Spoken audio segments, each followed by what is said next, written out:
Bertaklid ikut-ikutan adalah sifat yang menghentikan akal dari berfungsi dan menghalang-halangi orang untuk berpikir.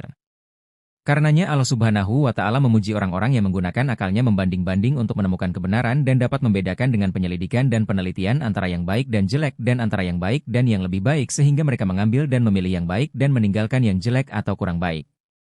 Berfirman Allah Subhanahu wa Ta'ala, artinya, sampaikanlah berita gembira itu kepada hamba-hambaku yang mendengarkan perkataan lalu mengikuti apa yang paling baik di antaranya. Mereka itulah orang-orang yang telah diberi Allah petunjuk dan mereka itulah orang-orang yang berakal sehat. Az-Zumar ayat 17-18. Di samping memuji orang-orang yang berfikir dan menggunakan akalnya, Allah mencela orang-orang yang bertaklid dan ikut-ikutan, yang berfikir dengan akal orang lain. Orang-orang yang beku berpegangan kepada apa-apa yang dikenalnya dari nenek moyangnya walaupun barang yang baru itu lebih benar, lebih bermanfaat dan lebih berguna bagi mereka.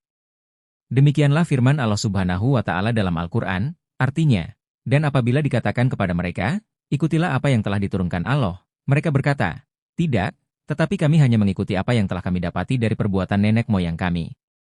Apakah mereka akan mengikuti juga walaupun nenek moyang mereka itu tidak mengetahui suatu apapun dan tidak mendapat petunjuk? Surat Al-Baqarah ayat 170. Dan demikianlah, kami tidak mengutus sebelum kamu seorang pemberi peringatan pun dalam suatu negeri, melainkan orang-orang yang hidup mewah di negeri itu berkata, sesungguhnya kami mendapat bapak-bapak kami telah menganut suatu agama dan sesungguhnya kami adalah pengikut jejak-jejak mereka. Surat Az-Zukhruf ayat 23. Objek-objek pemikiran, Islam yang menganjurkan orang untuk menggunakan akalnya dan berpikir, menghendaki agar pemikiran itu ditujukan kepada objek-objek yang dapat dijangkau oleh akal manusia yang terbatas itu. Maka ia diajak agar memfikirkan dan merenungkan segala apa yang diciptakan oleh Allah Subhanahu wa Ta'ala di langit dan di bumi dan pada dirinya sendiri serta pada makhluk-makhluk Allah yang lain. Akan tetapi ia cegah dan dilarang untuk berpikir tentang zat Allah sendiri, karena hal itu adalah di luar kemampuan dan kesanggupan akal manusia untuk menjangkaunya. Berfirmanlah Allah Subhanahu wa Ta'ala sebagai berikut. Artinya, dia tidak dapat dicapai oleh penglihatan mata, sedang dia dapat melihat segala yang kelihatan dan dialah yang maha halus lagi maha mengetahui.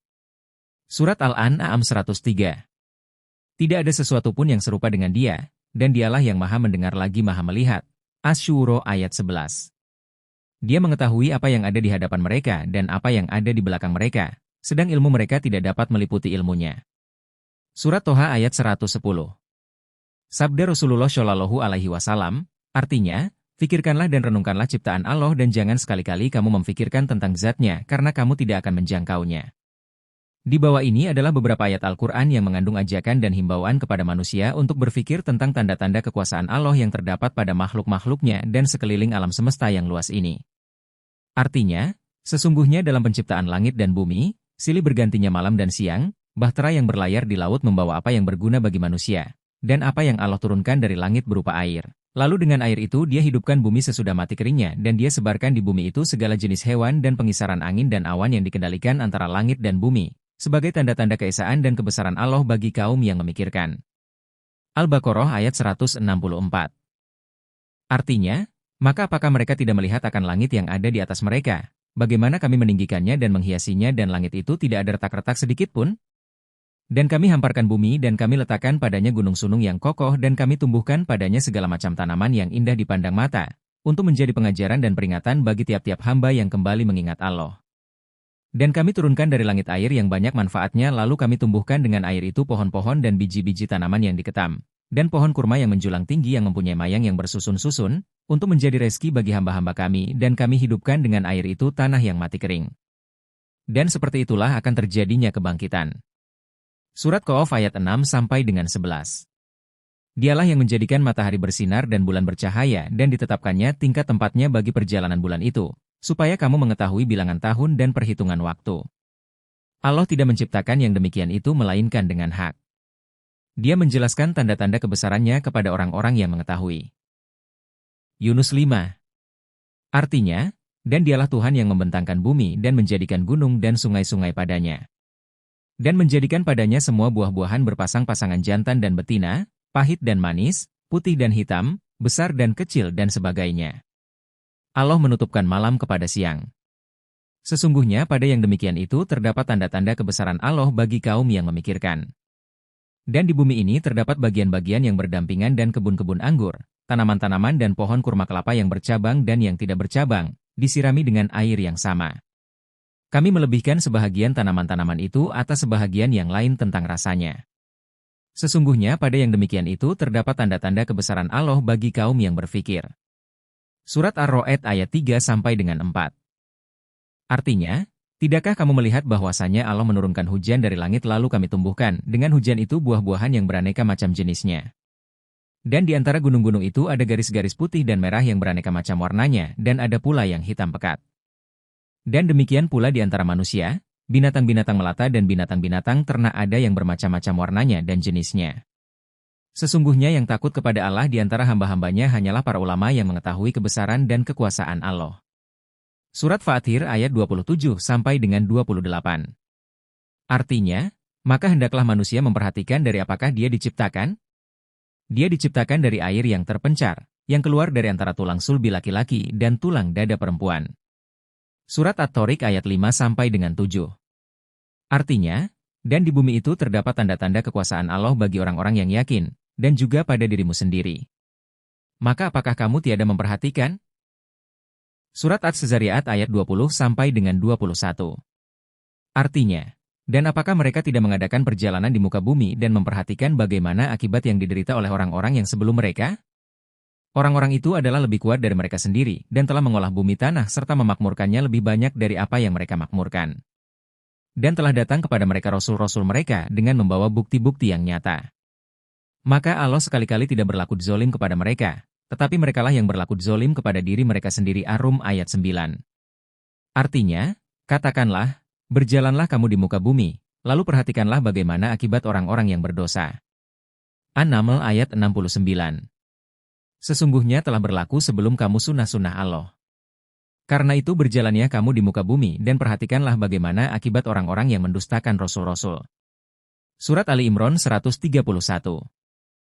Demikianlah Al-Quran dalam ratusan ayatnya berseru kepada manusia agar menggunakan akalnya mempelajari dan merenungkan keadaan alam semesta untuk lebih dekat mengenal penciptanya serta meyakin keesaan dan kebesaran Tuhan seru sekalian alam. Di samping itu dianjurkan pula agar manusia menarik manfaat bagi kepentingan hidupnya dari kekayaan alamiah yang melimpah ruah yang diberikan oleh Allah kepadanya sebagai khalifahnya di atas bumi ini. Perhatian Al-Quran terhadap diri manusia sendiri sebagai objek pemikiran dan renungan tampak dalam beberapa ayat yang mengajak manusia untuk meneliti dirinya sendiri sebagai pribadi dan sebagai anggota sosial. Juga salah satu dari ayat-ayat dan tanda-tanda kebesaran dan keesaan Allah adalah kitab suci Al-Quran yang diwahyukan kepada Rasulnya Muhammad Shallallahu Alaihi Wasallam yang tidak mudah difahami isinya dan diselami rahasia-rahasia kandungannya melainkan dengan renungan dan pemikiran serta riset yang mendalam, sebagaimana firman Allah Subhanahu Wa Taala. Artinya, ini adalah sebuah kitab yang kami turunkan kepadamu penuh dengan berkah, supaya mereka memperhatikan ayat-ayatnya dan supaya mendapat pelajaran daripadanya orang-orang yang mempunyai pikiran. Surat Syu'ad 29. Maka apakah mereka tidak memperhatikan Al-Quran ataukah hati mereka terkunci? Muhammad ayat 24. Di antara keistimewaan-keistimewaan Islam yang menghendaki dan menganjurkan kebebasan berfikir, ialah bahwasanya Islam memberi jalan bahkan mewajibkan orang berijtihad dalam menentukan hukum tentang sesuatu masalah yang belum terdapat nasnya di dalam Al-Quran maupun Sunnah Rasulullah Shallallahu Alaihi Wasallam dan juga menetapkan qiyas sebagai salah satu pedoman dalam penentuan hukum-hukum syariat. Namun untuk dapat melakukan ijtihad, orang harus paham betul tentang isi Al-Quran dan hadits, menguasai ilmu-ilmu yang berkaitan dengan syariat serta cukup mendalami masalah yang hendak ditentukan hukumnya dari segala seginya. Menurut Islam paling tidak seorang mujtahid yang dapat melakukan ijtihad harus selalu ada dan tidak boleh absen di dalam masyarakat umat Islam. Karena ia dibutuhkan untuk memberikan fatwanya dalam masalah-masalah yang akan timbul sesuai dengan perkembangan zaman yang membawa makin bertambahnya kebutuhan hidup umat manusia.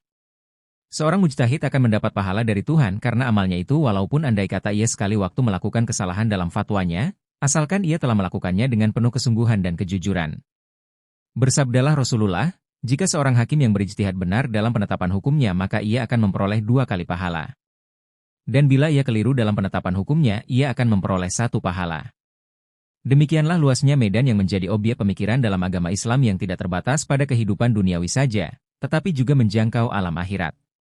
Sebagai difirmankan oleh Allah Subhanahu wa Ta'ala, artinya, demikianlah Allah menerangkan ayat-ayatnya kepadamu supaya kamu berfikir tentang dunia dan tentang akhirat. Al-Baqarah ayat 219 sampai dengan 220. Syahdan maka sebagai buah dan hasil pelajaran Islam yang menyerukan kebebasan berpikir serta memberi kesempatan berijtihad bagi para penganutnya berlomba-lombalah para ulama dan cerdik pandai dalam abad-abad keemasan pemerintahan Islam menggali ilmu dan mengadakan studi dan penelitian tentang banyak bidang ilmu dan pengetahuan yang berkaitan dengan agama, sosial, filosofi, matematika, sejarah, sastra dan lain-lain, sehingga berkat usaha dan kegiatan mereka itu sampailah kepada kita suatu warisan dan peninggalan yang besar berupa kebudayaan dan peradaban yang tinggi yang menjadi kebanggaan umat Islam dari generasi ke generasi bahkan menjadi bibit dan titik tolak bagi peradaban dan kemajuan teknik yang dicapai oleh dunia barat hingga kini. Berkatalah Profesor Libiri mengungkapkan pengakuannya secara jujur.